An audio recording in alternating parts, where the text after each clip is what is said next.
It's the weekend, and you have financial questions that need answering. That can only mean one thing. It's time for Jill on Money, the show that takes the mystery out of your finances. Here's your host, Jill Schlesinger. Welcome to Jill on Money. Very glad you decided to join us. This is the program that takes the mystery out of your financial life. I am your hostess with the mostess, Jill Schlesinger. Mark's running the show. As usual, he's in a very bad mood today. Just don't get in his way. This time, he says, for good reason. We'll talk about it another time. But you know what you need to do? You got to take a deep breath like that woman said, Rachel. You got to do the pause and breathe into your hand. I'm going to have a moment and pause.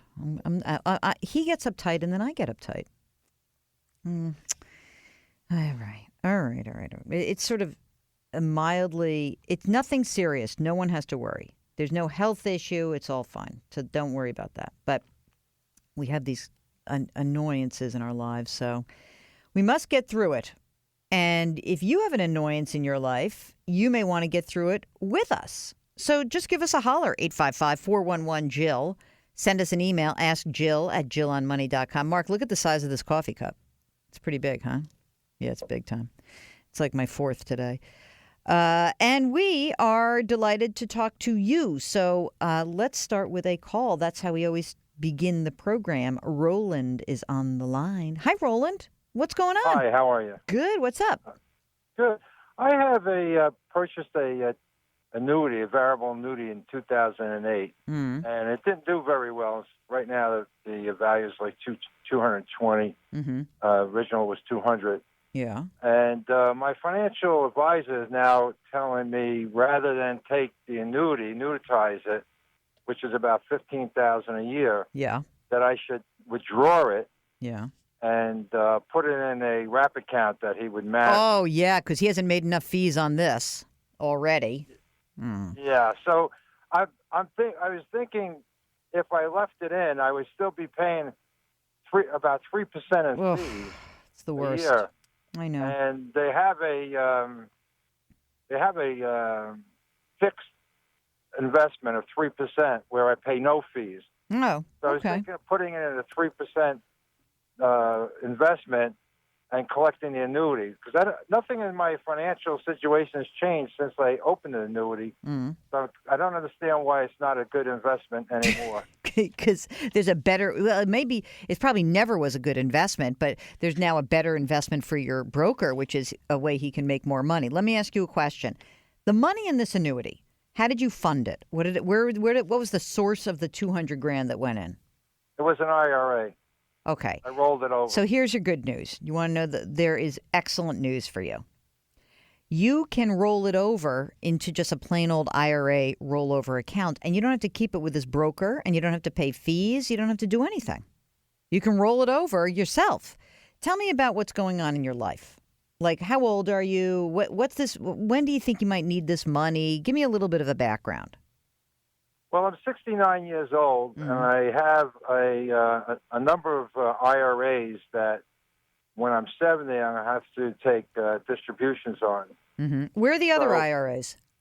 The other IRAs are in Vanguard Investment. Okay, great. Right. Okay, and how much money is, if you totaled the other IRAs at Vanguard, how much is there? Well, the total of all the IRAs is about $800,000. You get a pension or not? Yeah, I get a pension also. Social Security or no? I got Social Security. I get a pension. I have Social Security, and my wife's got Social Security. I love you guys. Are you comfortable living on the Social Security checks and the pension? Is that enough for you? Well, I just retired a couple of weeks ago. I stopped working completely. So this will be our test year to find out exactly what we're going to need. But I think between the pension and the Social Security, we should be okay. And my other thought was, since I had to take distributions on the IRAs in about a year or so that taking the $15,000 a year from the annuity. Yeah. Here's what you're going to do. Part of my distribution. I get out of this annuity. Here's what I would do. I would take the money that's in the annuity and move on from this broker, because this guy's clearly not a fiduciary. He doesn't have your best interest at heart. Take the money, roll it into your Vanguard IRA. Just because the 200 and what did you said 220 it's worth-ish? 220, right? Yeah, so good. Roll it over into your IRA. Now, all your IRAs are going to be in one place. It's easier to manage. How are you investing the Vanguard money right now? You got some index funds, or what's in there? It's all mutual funds, like the 500 fund, the Wellington fund. So they're all doing pretty good. Yeah, it's a 401k that I have at work. Yeah, so I think the easiest thing for you to do is to add this money to that account and have one place where you have all your IRAs. And when you have to start taking distributions, it's all in one place, very easy, right? And that's it. And go to sleep at night. And instead of paying any fee on the money, and instead of having this money inside of an annuity and even having to annuitize it, don't you want to have access to the money? I think it's better to have the access. So move on. Take the money, roll it over for Roland, and put it in with your Vanguard accounts.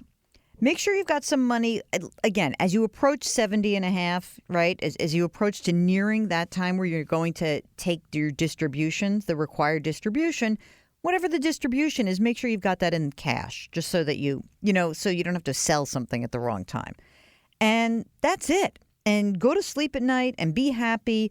And now you've got a way so that your broker is not going to make more money from you, that you're going to keep the money. And, frankly, you have the correct way of interpreting this, which is, if that was a good investment then, why isn't it a good investment now? And I think the answer is because the guy's going to generate more money from you. And that, to me, is a telltale sign that we should get rid of him. That's my 2 cents. Right. All right. Now, when you said I needed cash in my IRA, just a little cash in my IRA for the distribution. That's it. Just so you don't again, it doesn't have to be a lot. It just means you can do a little calculation of what you think your required minimum distribution is going to be. Just you can play with it. There's a zillion calculators online. Let's say that you had to take 10 grand out. I don't know, making it up. So you just figure by the time, as you're leading up to the time when you're going to take the distribution, free up the cash so the money can come out. That's all. Just simply, this is just a real, simple, you don't have money at risk that you're going to need within the next year. And that's it. And it's a beautiful thing. And then you're done with the annuity, which is, I think, really where you want to be. And for everyone listening, note the big differential here in terms of, I said, what was the source of the money for the annuity? Why did I ask that? I asked that because if the annuity was funded with an after-tax dollar, we'd be having a different conversation, right? Now we know it's an IRA. Okay, roll it into the other IRA. We're all good. Thanks for calling, Roland. Good question. All right, it's Jill on Money. If you've got a financial question, we want to hear from you. 855-411-JILL. Send us an email. Ask Jill at jillonmoney.com. We'll be right back.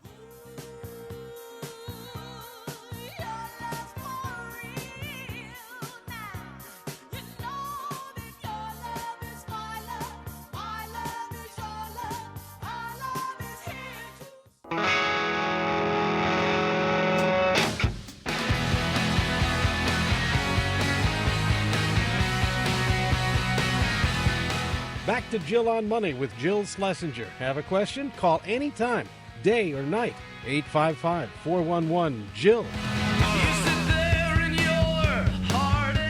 You're back with Jill on Money. And if you've got a financial question, give us a holler. 855-411-JILL. Send us an email. Ask Jill at jillonmoney.com.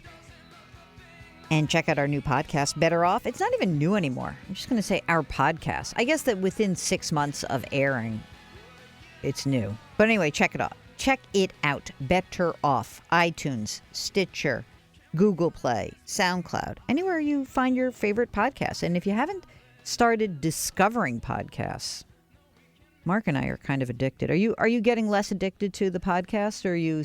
I mean, you have to do it for work, but yeah, I've been getting into some of the great storytelling ones also. I love the Moth Radio one. That's such a good one. Just cool. Okay. If you need more podcast information, give us a shout. Okay, James in Atlanta is on the line. What can I do for you? Welcome to Jill on Money. How are you, James? Hey, Jill. I'm well. How are you? Great. What's up? So I heard your radio show on, I was doing a little drive from North Carolina back to Georgia the other day. And I used to work for a company that was publicly traded. They had an employee stock option program, which I participated in. I've since changed companies, and they have, after a certain amount of period, or rather a certain period of time, they cash you out. So they're sending me a check, which I should be getting any day now. But my plan is to transfer that money into my self-directed brokerage account and invest it, but keep some of it in cash. So when I have to pay taxes on it next, I will have that cash in hand. Do you agree with that being probably the safest bet? Probably. Let me ask you something. How much money are you getting, and what is the tax hit? Do you have an estimate yet? So it'll be just around $5,000, and whatever, about 30% of that. Okay. Well, there'll be less because I don't know. I have to do some of the calculations because some of it is employer match, which will have a larger tax hit to it, but the rest should just be on. Well, some of it will be on capital gains, and some will be income.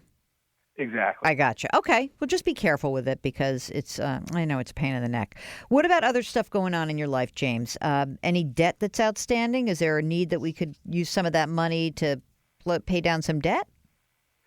Possibly some credit card debt, but I usually keep a pretty tight handle on that. How much are you carrying a balance on your credit card? Yes. How much? $2,000. But that fluctuates from 0 to $2,000. Okay. So if it's there when the check arrives, just pay off that debt and don't even put it in a brokerage account. Or in fact, if you've got a brokerage account already and it's strange. Why is there debt there? Are you under cash flow pressure? What's going on? No, not really. Probably, maybe a poor job of budgeting, but, I make the larger, more than the minimum, much more than the minimum required payments every month. There's just a lot of expenditures with travel and, probably poor budgeting, I would say. Okay. And how much money's in the brokerage account right now? A substantial amount. Just over 10,000. Okay. Do you also consider? Anyway. I understand. Do you consider that your emergency reserve fund also? I mean, is that sort of like your slush fund in there? Not necessarily. I don't touch it. I'm of the idea that when money is invested, I really try not to touch it. I put more than 10% away to my 401k, and I make contributions to that brokerage account with every paycheck. So I work in the retirement business. I sell 401k plans, so I'm very cognizant of the importance to save for retirement. I guess I say that out of one mouth, and then I just told you I'm not necessarily the most skilled at balancing my credit cards. Hey, you know what? It's okay. That's I've looked at other financial advisors' investment accounts sometimes and scratch my head. So don't worry. You're in good company. I think that first things first. You get this check. Before you get this check, do me a favor. Just go through some of your bills and see what's happening and try to get a little bit of a better handle. And if it's hard for you, maybe you can use You can certainly use a tracker like Mint.com or Level Money, or you need a budget or something like that. Or you could literally just create a spreadsheet, okay? I'd like to get a sense of what is going on with that cash flow and why, why your debt is kind of popping up, and maybe it's unreimbursed business stuff or whatever. But, I think that before you invest the ESOP proceeds, you really need to clear up your debt. Make sure that you have your emergency reserve fund established. And maybe part of the reason why you're running up that debt is that you have that view on the brokerage account of like, once it's invested, I don't want to touch it, which is all well and good, except that like, I just hate to think of you paying any money to a credit card company in terms of, interest that you could be saving yourself. So I think it makes sense to me that when you have any kind of lump sum payment, it's a great time in your life to kind of reassess where you are. And this is a good nudge for you to say, hey, you know what? I got to get a better handle on my expenses and on my cash flow. And before you reallocate any money, I would really be careful to pay down debt. So again, debt pay down, emergency reserve fund, 6 to 12 months of your expenses. And then I would then really think about maxing out your 401k. I don't know if that 10% does it before you put more money into the self-directed brokerage account. So my 2 cents. Thank you very much for calling, James. Very good. Good stuff. Here's a good email from someone here, Fred, who writes, I've listened to many talking heads. I've asked people what they think is an obvious question. I just don't get a good response. What will happen if the underfunded public employee pensions eventually run out of money? No one wants to compromise, and it seems even when a small deal is made, the Illinois courts overturn it. So this is Fred from Illinois. Would the Illinois courts make the state fund them? It depends. That's why you're getting a fudge answer there. What happens is that the courts will weigh in only if a municipality goes broke, i.e. Detroit. And what happens in that case is that everyone's in line. So pensions are not sacrosanct. People think, I have a pension with the state of blank, and, it could be Illinois, it could be Rhode Island. And it's not clear that the state would bail out a pension that goes under or a municipality that goes under. But what usually has happened is that there is some compromise in which the pensioners essentially say, we will accept less of our promise in exchange to get something. Because if you go to zero, that's really bad, right? So there's the court, a bankruptcy court would then intervene. But again, that would have to be, a state pension going broke is not something we've seen. We've seen municipalities go broke. And the question really is that if a state were in that situation, would it just simply raise taxes? They do have the power of the pen, if you will, in which case they can say, hey, everyone's going to pay more in taxes. We haven't seen that play out yet, but you're right. Unfunded pension liabilities, real problem. A little bit scary. It was something that we talked about a lot after the financial crisis. It's gotten somewhat better, but something to keep an eye on. And hopefully you see these states start to make better deals and both sides come together, because this current system is not sustainable. You're listening to Jill on Money. When we return, we'll answer more of your questions. 855-411-JILL. Send us an email. Ask Jill at JillOnMoney.com. We'll be right back.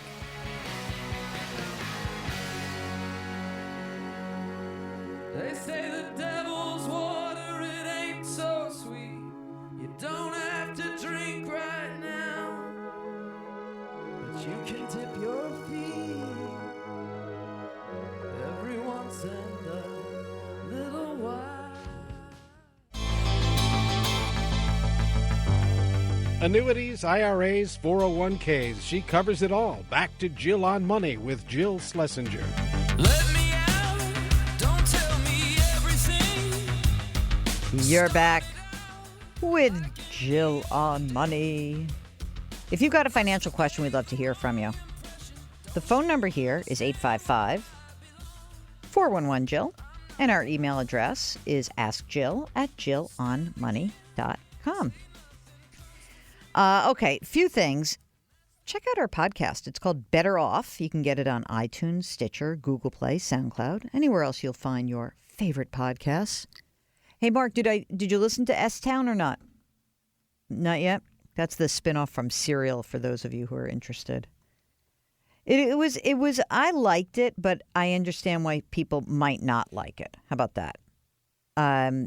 It's not. I mean, Serial was just a phenomenon. Also, there's a, I don't know, kind of part of me that believes that this is just one of those things where it's just hard to, I don't know, like compare it with this amazing first thing. It's like the first season of an amazing show right? I mean, it's just sometimes it's really hard and you say, it's just never going to be quite as good as that. I don't know.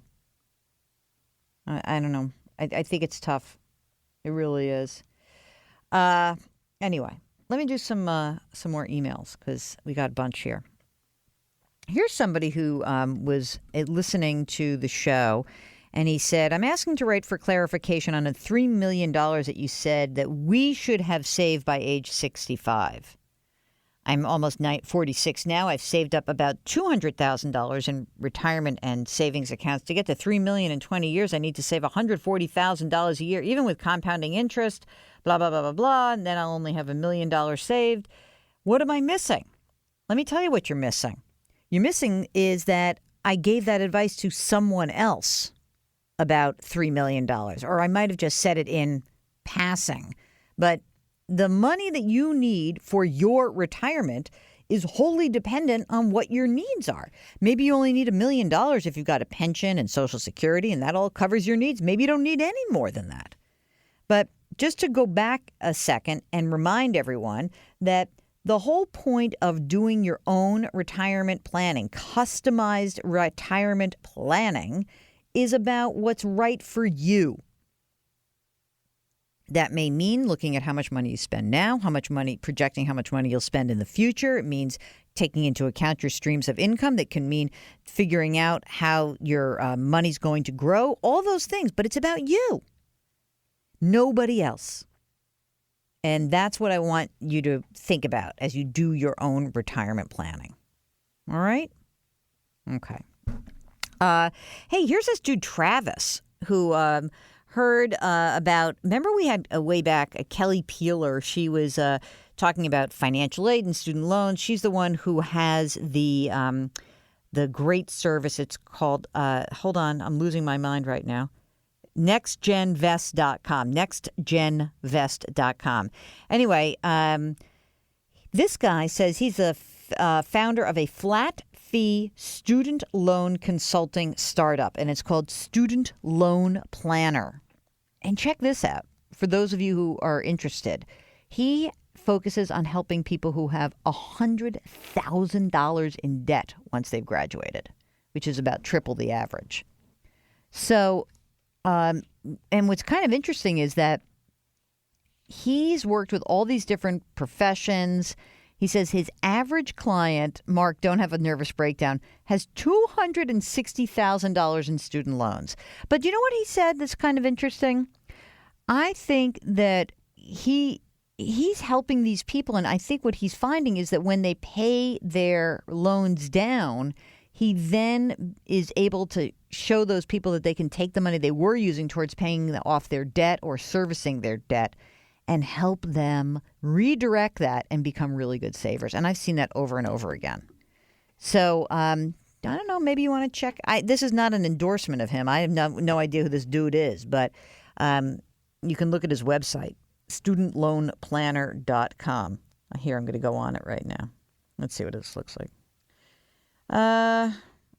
So it individual borrowers, it costs $200. Maybe. That's not a bad price to pay if you're carrying hundreds of thousands of dollars. He's got a student loan calculator on here. Let's do this. This is, oh my God. It's like so intense. So he's got this is amazing. He's got a student loan calculator. He's got all these different things. He says they want to go look at refinancing, the SoFi, Credible, Common Bond. So he's looking at different ways to maybe refinance and repackage your debt. I don't know how you get $260,000 in debt. We've heard from some of you, I know. But that is a bitter pill to swallow. Very intense, actually. I can't even imagine what that feels like for people. I know. Mark says, what a way to start your life. And, it really kind of robs you of the normal things that you would think about doing in your financial life. No wonder, home ownership rate is so low, right? I mean, that is just, it's very intense. Really is. And no wonder that, people are living with their parents for so long. Gosh, that is rough. That is for sure rough. Did I have loans? Of course not. I'm a privileged prima donna. No, I had no loans. I was so lucky. And, I think that most of us who were fortunate not to have loans, we only realized in retrospect just how lucky we were. Because in the moment, you're just a dumb kid. You don't know just how awful it can be. But you are fortunate. People really, it's a lot to live under that burden. It really is. And I think that emotionally, it's really rough also. That's the other part of it, that I just think it's really hard on people. So, anyway, you're listening to Jill on Money. 855-411-JILL. Send us an email. Ask Jill at jillonmoney.com. We'll be right back.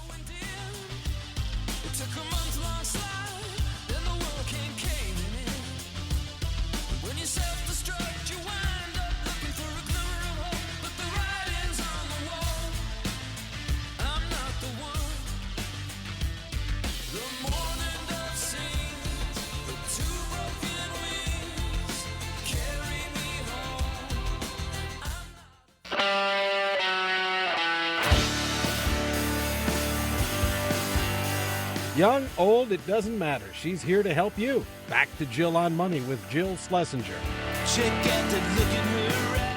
You're back with Jill on Money. If you've got a financial question, we'd love to hear from you. Our phone number is 855-411-JILL. Our email address is askjill@jillonmoney.com.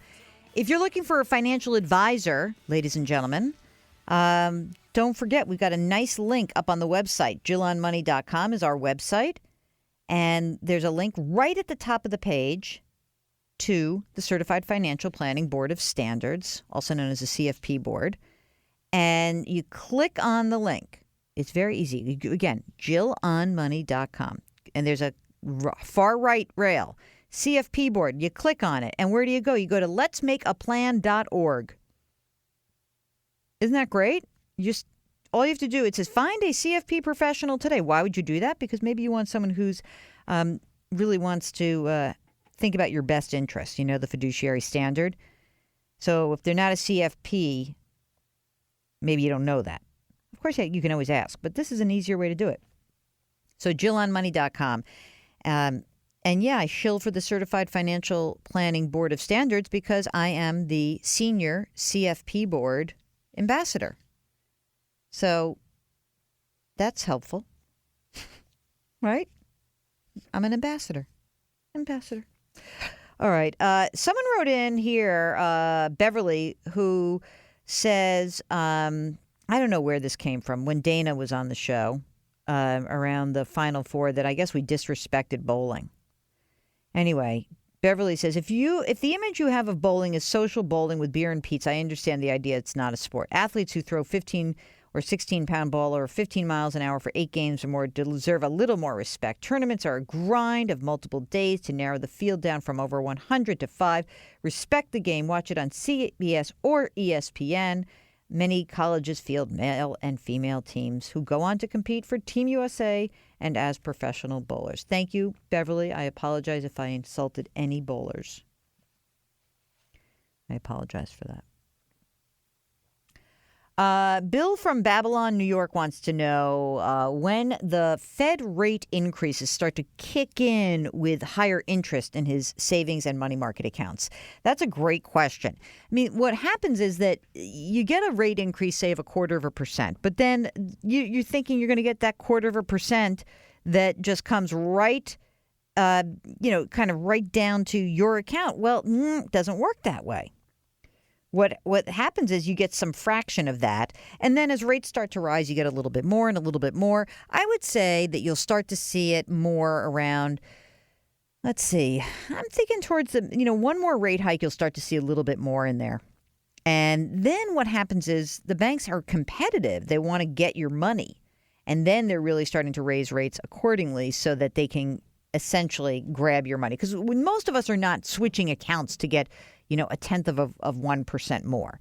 But all of a sudden, if someone's actually says, hey, there's 0.25% more than you are. And don't forget, you can go to depositaccounts.com and go check out where you could get potentially higher interest rates. Okay? So do check that out. Very worthwhile doing. Okay. Here's a question. Oh, gosh. How much time, sir?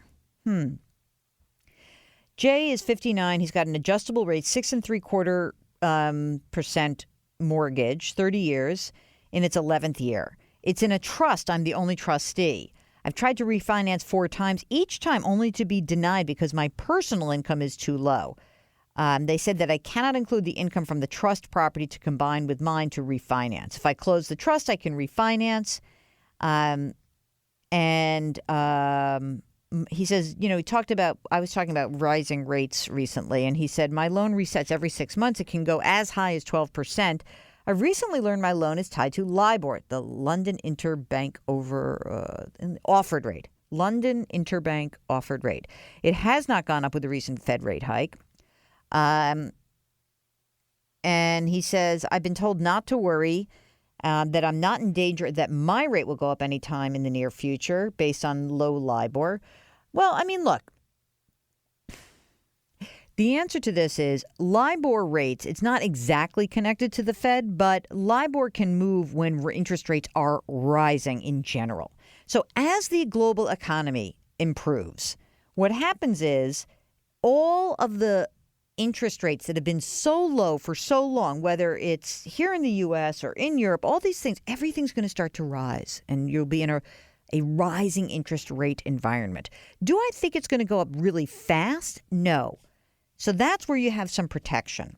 But if you have an adjustable rate and it is affordable right now, and, slowly but surely rates start creeping up, you might find that at some point it's not worth it to take the risk anymore. And so if for some reason you can figure out a way to do it, I would do it. But I agree. I don't think you're at risk that this is going to go from 6.75 to 12 anytime soon. But I do think that you have to be mindful that rates are rising. Okay? Rates are rising. It's not going to happen all at once. But it is happening. And that's perhaps the most important point to keep in mind for anyone who has an adjustable rate. Okay? So thank you for writing. And if you've got a financial question, we would like to hear from you.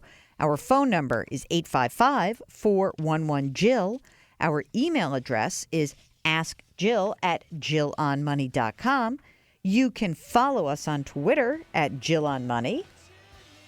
What else am I trying to plug? And check out our podcast, Better Off. Anywhere you get your podcasts, iTunes, Stitcher, Google Play, SoundCloud, check it out. It's fun. All right. When we return, more of your questions. We'll be right back.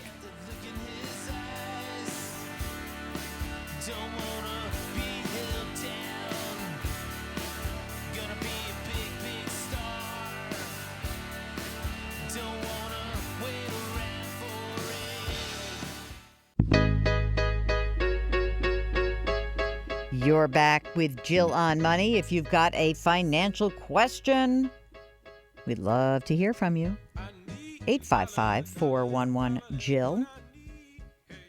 And the email address is askjill@jillonmoney.com. Totally easy. Okay. Let's go into this. Dan writes that I was lucky enough to get a tax refund. Now, what to do with it? I've been sitting on it. It's in my bank account. What's next? All right. I don't know why people love getting these tax refunds. I mean, you've just given Uncle Sam an interest-free loan for a year, but okay. The IRS says the average tax refund this year about somewhere around $2,900, maybe closer to $3,000. Anyway, so here's the first thing before we talk about spending this money. Maybe you should adjust your withholding. And the IRS has a great calculator, actually. You can just, the withholding calculator there, easy. So once you adjust, then you want to just make sure you're capturing and saving the extra money from every paycheck. Just boost your retirement contributions into your 401k or your 403b, or just to establish an automatic monthly draft into your IRA. One of those couple of things, all right? Now, then we just go into what do you do with your money is that if you've got the refund, it's sitting around, it's been sitting in a bank account, you want to pay down your credit card debt or your auto loans. That's number one. We pay down consumer debt first. Next, we replenish your emergency reserve fund, 6 to 12 months of your living expenses, a little bit more if you're already retired.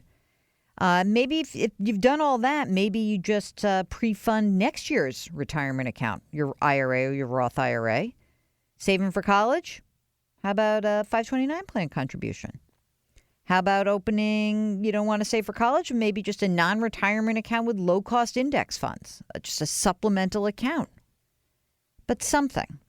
And again, getting that refund, it feels good in the moment, but we really don't want to do that next year. If your refund was less than $1,000, you don't have to worry about it. But, if you got like $4,000, $5,000, $8,000 back, that's when you should do something. All right, it's Jill on Money, 855-411-JILL. Or send us an email, askjill@jillonmoney.com. We'll be right back.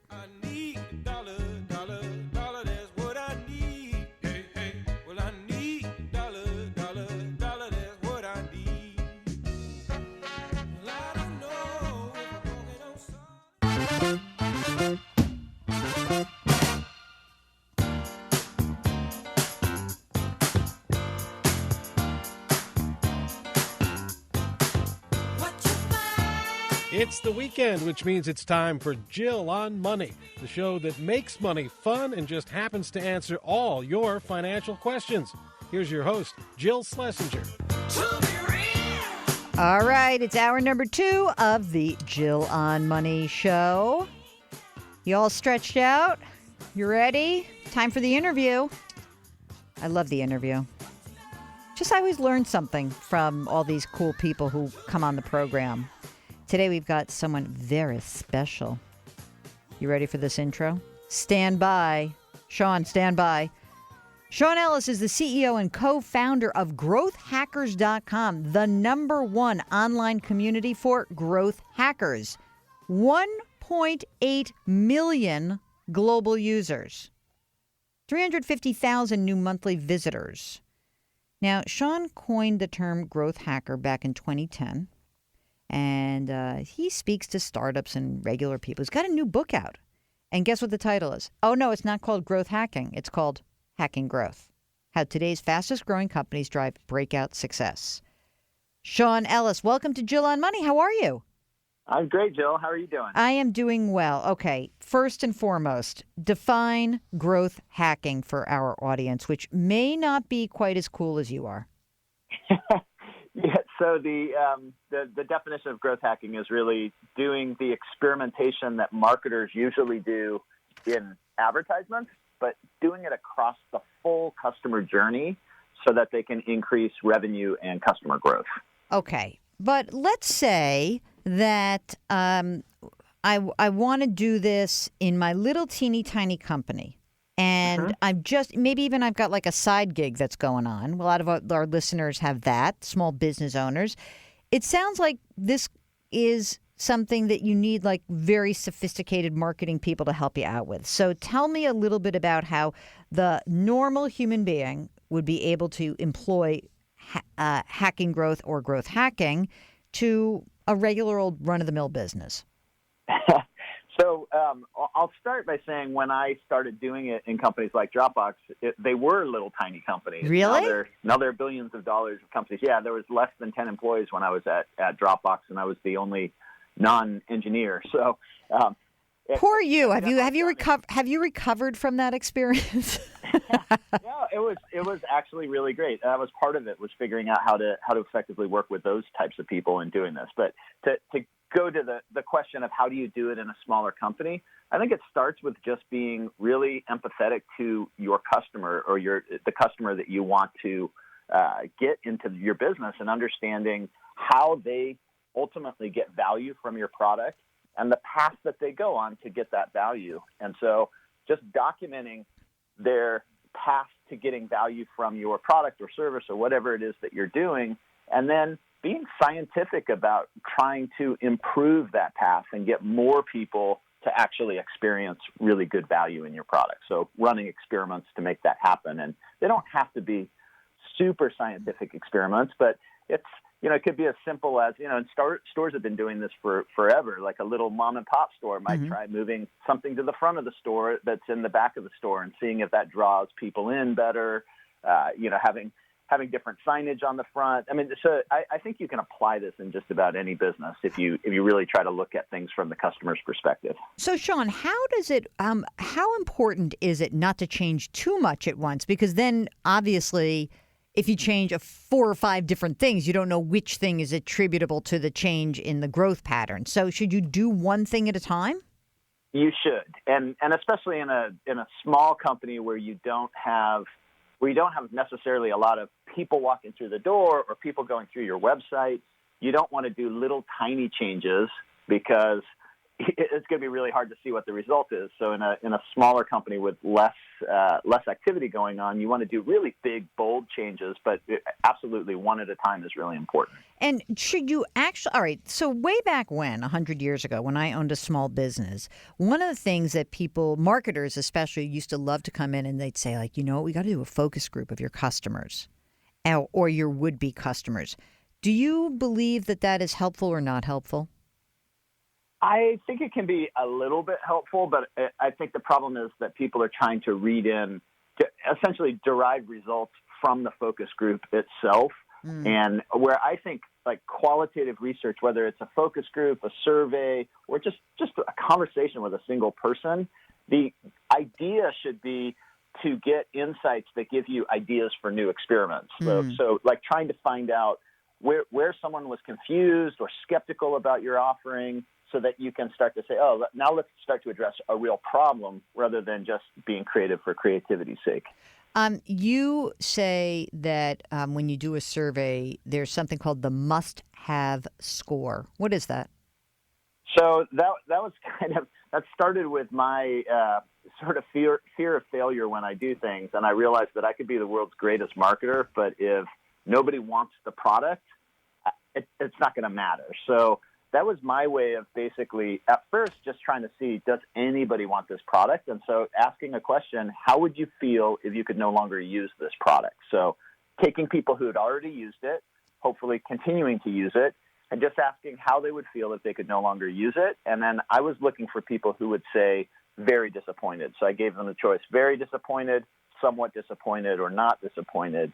And when I started to see people who say, I would be very disappointed without the product, then I know now it's my challenge to connect the product to more people like that. So the score is really just the percentage of people who would be very disappointed without the product. Does that percentage have to be a high percentage to know that you're on the right track with either a good product or service?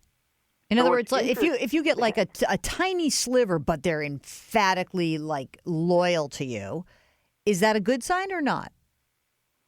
Well, ideally you would have a giant chunk that's emphatically loyal. But I think I would rather have a tiny sliver that's super loyal to you than a big group that's just kind of treats you as a nice to have. Like it starts with a single customer or single person who says, "Gosh, I can't live without what you're building." And I actually had one company where I ran the survey, and originally it was only 7% of the people said they'd be very disappointed. But based on what we learned from those 7%, we were able to make some changes to messaging and the kind of onboarding, so the first experience with the product. And within a couple of weeks, through a bit of experimentation, the next group of people who signed up, it was over 40% of those people who said they would be very disappointed. Yeah. We're talking to Sean Ellis. He is the author of Hacking Growth, but he is also the CEO and co-founder of growthhackers.com. Go check it out during the break. When we return, I'd love for you to talk a little bit about the crisis of traditional marketing and what's going on there, and maybe why you see or where you see the future is in terms of helping people market what they are and what they're doing and how their products can drive this passion in their users or in just, I say users, but it doesn't. Guys, you're listening and you're probably like, oh, my God, I don't have reams of data. You're going to be able to create that data. When we come back, more with Sean Ellis. It's Jill on Money, 855-411-JILL. Send us an email, askjill@jillonmoney.com. We'll be right back.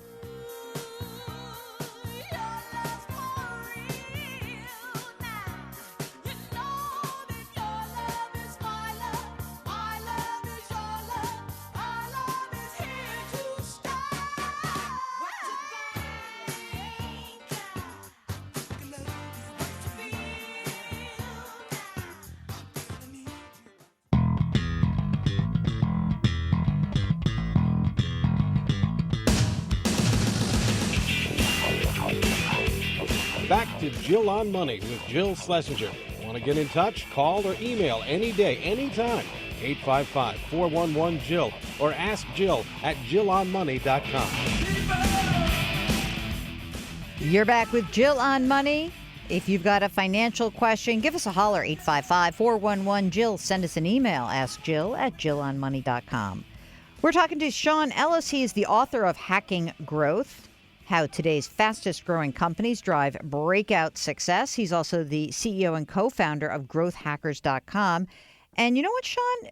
I figured I kind of skipped up because I was into the content of the book without finding a little bit more about who you are and how'd you get here. So tell us a little bit about yourself. When did you graduate? Did you go to college? What'd you study? How'd you get into all this?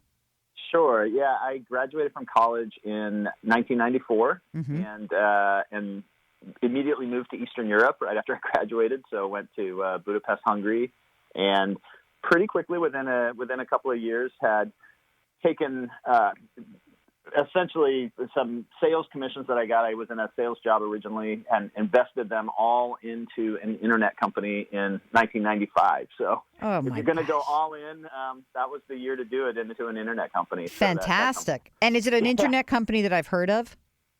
It became a top 10 internet company in the world in terms of total usage time. So it was a company called Uproar.com. We were based in New York, and it was the number one game site at the time. And we sold it in 2001 to a French company. But that's kind of what kicked this off for me. I'd put all this money into this company and quickly found myself tasked with trying to grow the customers on there. And unlike a lot of marketers where, maybe worrying about what the perception was internally of my job, I was really focused on let's make sure this thing survives. And so really ran marketing from customer zero until we became a top website in the world, and have kind of been doing that ever since. That's so cool. So talk a little bit about, you graduated in the mid-'90s. What's marketing look like in the mid-'90s? Well, so the internet really was not even started yet at that time. So I graduated and had actually not studied anything about marketing, and it turned out that was the perfect background to have in marketing when the internet came around, because there was so much baggage for people to forget from kind of traditional marketing when you suddenly had this great area to experiment and measure and all of these things that were a lot harder in kind of the non-internet world. So my couple of years in sales really taught me the power of numbers and trying different things, and that was just a really good background to go into this online marketing world and really help to kind of invent what would work to acquire customers. What's interesting also is that the metrics by which you can measure success are so different. Just think about that. Now we're 20 plus years later, right? And, it used to be that, let's say, a company would say, I'm going to throw up a billboard, right? I'm going to throw up a billboard on Route 95, and there are a lot of cars there. And how would you ever know if someone came to your business because of the billboard or because maybe you had a Yellow Page ad? I mean, I guess that was right. So it must be kind of cool now to see that so much of this is measurable, right? Right. And what was interesting is in the early days of the internet, most people really weren't measuring it. They were literally putting up billboards on the internet and not tracking. They might track like what their click-through rate was on the ad, but they weren't looking at ultimately, for every dollar I spend, how many dollars do I generate? And that's obviously the big question, because you're going to be wasting a lot of money if you're not real careful with it. And so that was, I think, a big advantage for us, is that we had a great development team in Eastern Europe, and they were a lot cheaper than what a lot of the U.S.-based companies had. So I could help to leverage that into marketing, where they built really good tracking systems and just really helped me be super efficient in how we spent money to grow that business. Side benefit is that you learned how to make chicken paprikash when you got back. So that was excellent. I definitely learned how to eat it. Given that there is all this data, then what is the crisis that's occurring in the marketing world? Why is there a crisis? So part of the crisis is that actually everybody has gotten a lot smarter. And as a result, everybody has started to experiment and measure and jump into channels as they emerge. And what's happened now on the internet, at least, you have opportunities that dry up in a matter of weeks, where it used to be you could do the same thing for a couple of years, and once you discovered something that worked, you could ride that for a long time. Everybody's getting more efficient, jumping into these different channels, and now what works for you this week might not work in another month or two. So you have to be much more experimental, and you have to really take, once you've gotten someone's attention and consideration for your product, you have to manage that person all the way through becoming a super passionate customer with your product. And that's where it gets hard. So once you have the user, the customer, what is it? I feel like maybe because it's so easy to change, how do you create a stickiness? How do you keep that customer excited about what you're doing? In other words, if I'm Uber and I got everyone psyched in the beginning, but now, I'm a jackass like Travis Kalanick, and now I've got 14 other, but I've got like so many other options in almost every market. So how do I keep you enthusiastic about what I'm doing? Yeah, so the first thing that you want to do is, as we talked about, this must-have score kind of research of essentially finding out, what does a super passionate customer look like? Mm-hmm. And everything you're doing is essentially trying to get more people to that state. What Uber has done, what Facebook has done, what some others have done, have actually started to quantify this great experience with their product, so they can figure out what more value to their customers looks like. And everything they're doing when they're running these experiments is trying to expand what this value to their customer looks like across that customer base. And that's what drives, essentially, what drives retained customers, is when you understand what value means to them and you do a better and better job of delivering it. And that's also what drives referral. And I think that's one of the big changes as well, is that you have all of these connected customers now because they're all on the internet, and word of mouth spreads faster than it ever has. So the more that you focus on delivering a great experience, the more you focus on keeping people and empowering them to spread the word.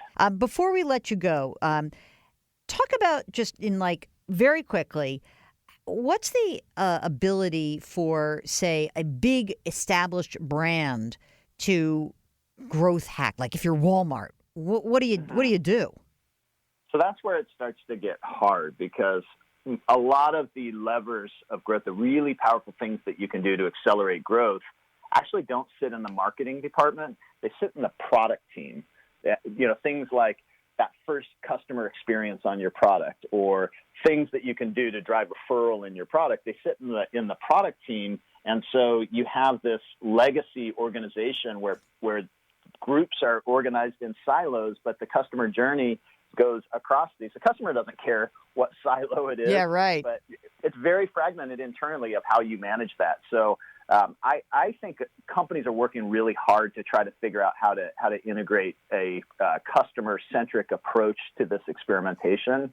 But I haven't really seen a big company do very well with it yet. But I've talked to a lot of them, and I was at Microsoft earlier this week. I did a workshop for L'Oreal a couple of months ago. You've got these companies that are really focused on trying to figure it out, and I'm sure the smart ones are going to, because it's just so powerful when you look at the growth in the valuation of companies like Facebook that's now $400 billion, or even Uber. Despite their mistakes, it's a very valuable company in the eyes of the shareholders and Airbnb, and they've all taken this very customer-centric approach to experimentation, and with something like a growth team. And so I think that you will see it probably a little differently in these more legacy companies, but they're going to figure it out. Sean Ellis, I think the way they do it is to hire you.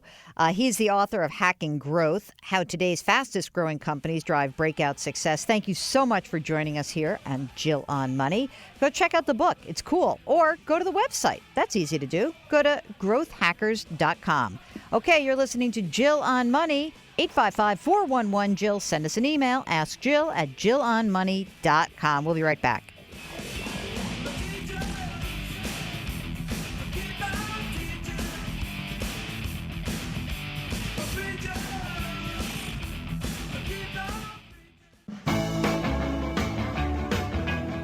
Have a question? Call anytime, 24/7, 855-411-JILL. Back to Jill on Money with Jill Schlesinger.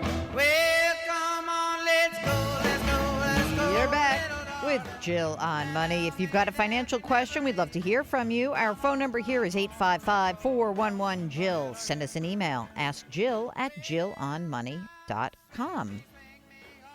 And we love getting your emails, especially the nice lengthy ones. It kind of gives us the color commentary on what's going on in your life, which is helpful. So, okay, Nicholas writes that he is 27, he's debt-free. I'm renting, so no mortgage at the moment. I will be getting married in July of this year. My fiance will be bringing her student loans of about $39,000. That's like the opposite of a dowry. I want to tackle this as quickly as possible. I'm looking for advice on when it makes sense to refinance these, and if I have better credit than her, should I co-sign with her to help with the interest after we are married? Mark's shaking his head no, but let's get more information about Nicholas. He makes $45,000 a year. His fiance is into photography. She wants to do it full time when she gets clients. That's not an easy business, just FYI. She's also going to grab a part-time job until her business fully takes off. She just graduated in December. I paid off my car loan in December of 2015, and it certainly changed the way I viewed money. I learned a lot with podcasts and books. I sold all of my stocks from my various stock purchase plans, started saving the money I was paying on the car. I fully funded a Roth IRA. How about that? Bought an engagement ring, funded an emergency reserve fund. Guy's turned his life around, $45,000 a year. I contribute 6% to get my company 401k match. I put 4% into my Roth. I have $10,000 saved for emergency funds in a savings account. I'm also currently saving toward the deductible for my car insurance and my health insurance. Started a health savings account with work, matches up to $350. And I can invest in Vanguard funds after $1,000 is already in the account. I already hit that goal, so I'm investing with a target date fund there. I plan on keeping that account for when I retire for my health expenses. Thank you for your great advice on the podcast. It's helpful and enjoyable to listen to. Okay, let's start from the top. Mark, what do you say? You want him to co-sign to refinance those loans? No, he doesn't. I don't either. I don't think you need to refinance them. First of all, don't co-sign because there's no need to do that. Okay, you're better off just helping her attack the debt. So what you really want to look at is what are each of these student loans that she has. You want to create a list, and you're the best way that you can help her achieve the goal of paying these down in the short run is to just get organized around it. So you want to just create a nice little spreadsheet for yourself. Here's the loan. right? Here's the interest rate. Here is the monthly payment. And this is the term of the loan. And you're going to format this from the highest interest rate to the lowest interest rate. And you're going to take a look at what all these, essentially what is the combined interest cost.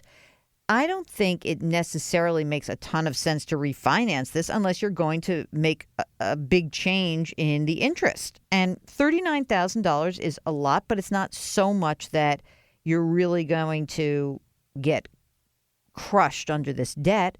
Maybe you'll make a few bucks from the wedding. Maybe you can pay some of the higher interest debt down from the wedding proceeds. That would be a nice thing to do. You can help her out if you'd like. But I really don't think that refinancing is going to make a ton of sense right this second. Again, it depends. If all of a sudden you told me you had, 18% loans, then sure. But it really, considering she just graduated in 2016, I don't know whether these are federal or private loans. I certainly wouldn't want you to combine them and refinance with a private provider if she were to maybe have an opportunity to use some of the government plans for consolidation or income-based repayment. But I think right now, organize, let her take care of it. Maybe the best thing that you can do, Nicholas, is say to her, any money that you make is what you should pay. Just put it right down on the loans. And I will float the household expenses until you get a full-time gig. How about that? Maybe that's the best way to approach it. But I really, listen, guys, when you co-sign loans, whether it's parents co-signing with students and vice versa, or your mates, there's no good reason to do it. It's just like something bad happens, then both of your credit gets trashed. And as my friend John Olsheimer says, hey, we got to get Olsheimer on the show again soon. He is a credit expert. There is no benefit of having these loans being co-signed or owning a joint credit card because you're just spreading out the risk between the two of you. The reason why people tend to need to have both of you signing on a mortgage is because we need the income, generally speaking, and it does give some sense of, how shall we say, security, especially if your spouse is not making a ton of money. So again, everything starts with how much do you owe, to whom do you owe the loan, what is the rate, when is it due? Okay, that's the most important thing. And remember that if you do have federal loans, if she has federal loans, you may be eligible for various repayment plans. Those are not available if you have private loans. That's why pushing them all together and refinancing as another private loan, you may not want that. You may actually want to see some of the benefits of the federal plan. And if you combine everything, it's not going to work. So don't do it. All right. So good luck. Thank you so much for writing. And no combos. Thank you very much. Have you checked out our new podcast, by the way? It's called Better Off. You can get it on iTunes, Stitcher, Google Play, SoundCloud, anywhere else you find your favorite podcasts. Mark just sent me an article about podcasts and popularity and this, that, and the other thing from the BBC.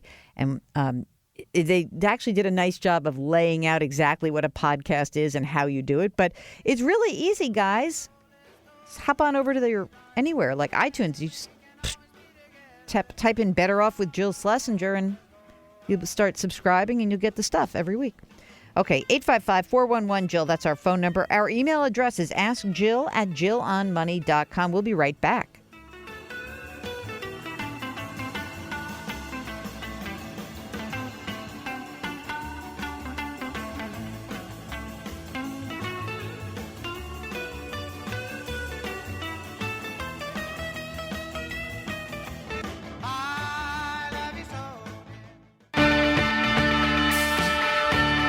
It's the weekend, and that can only mean one thing. You're listening to Jill on Money.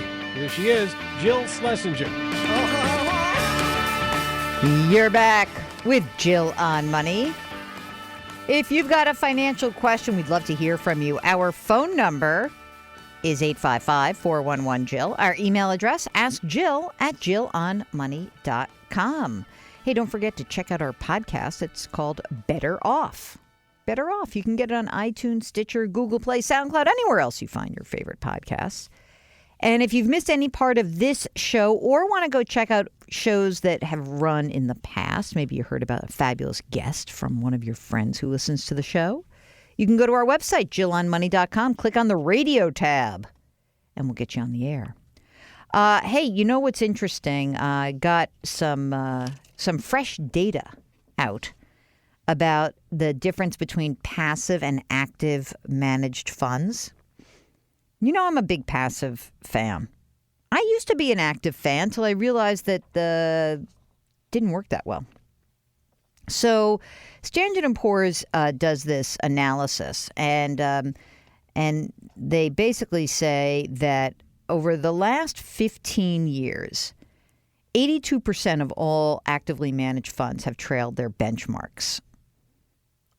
Now, I just want to put this in perspective. It's not, I mean, some categories it's different than others, but let me give you for an example.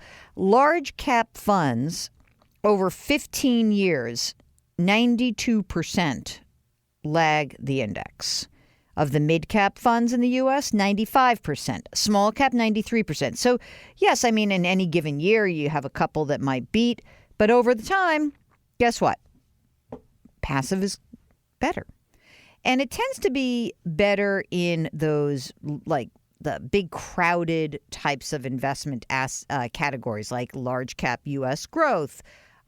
But some places where you can find some value that would usually be a more narrowly traded type of market. Maybe it's an international debt fund or something like that. That's where you start to find some outperformance. But by and large, if possible, stick to the passive. Okay, guys? Thanks. Okay, this is from Alex, who wrote to us that he thinks he's going to have to pay a couple $1,000s in federal taxes. He says, I've got 2 kids. I'm married. My son's 11. My daughter's 20. My daughter lives with us. She's not a student. I have Obamacare. I receive subsidies. My daughter was a full-time student in 2015 and 16, but I don't think I'm going to be able to take an exemption for her, which will reduce, his total number of personal exemptions. And he says, I think I'm going to have to repay my subsidies. And I want to know what action I should take to avoid the situation in 2018. So anyway, the answer to this, I think, is not going to be fantastic. I mean, you cannot necessarily declare her as a dependent unless she has certain qualifications. And I think it's about, I think she can't earn a certain amount of money, but you should check that out. If you are looking like you're going to have an extra $3,000 or $4,000 in payments, what I probably would do right now is look at your overall budget and try to determine where you might be able to squeeze it a tiny bit. Now, presuming you can't do that because that's why you're writing, you might actually have to lighten up on your retirement contributions to pay your tax bill. You're going to have to work it through. But and you may even want to change your withholding a little bit to make sure that it's covered so you don't get a nasty tax bill. In any event, it's tax season is now behind you. It may be worth your while to go talk to an accountant or a tax preparer just to look at your situation, or a certified financial planner to simply figure out what's the best thing to go, the best thing. What is the best strategy going forward to help you avoid that situation? So, yeah, that's tough. I also got a couple of tax questions about long-term care insurance and deductibility of it. Just so everyone remembers, I think that there's some confusion.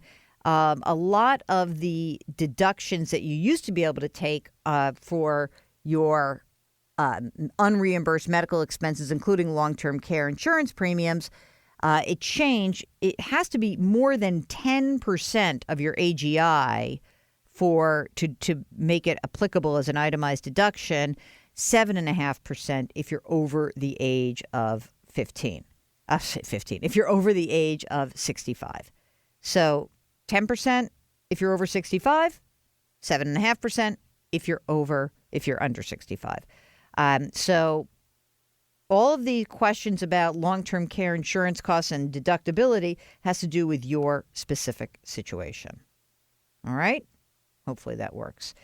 Okay, hold on. Oh, this is an interesting question. I think I'm going to save this one. We'll get back from a break. It'll be much more fun. Okay, you are listening to Jill on Money. If you've got a financial question, we'd love to hear from you. Our phone number here is 855-411-JILL. You can also send us an email, askjill@jillonmoney.com. And remember, if you, after going through the entire process of taxation and you're going through your taxes and you got them back and you have some questions about ways to maybe adjust going forward and take different actions this tax year as opposed to last tax year, it's a great time to do it. So give us a shout. We'd love to hear from you. Jill on Money, 855-411-JILL. Stay tuned. More of your questions coming up next.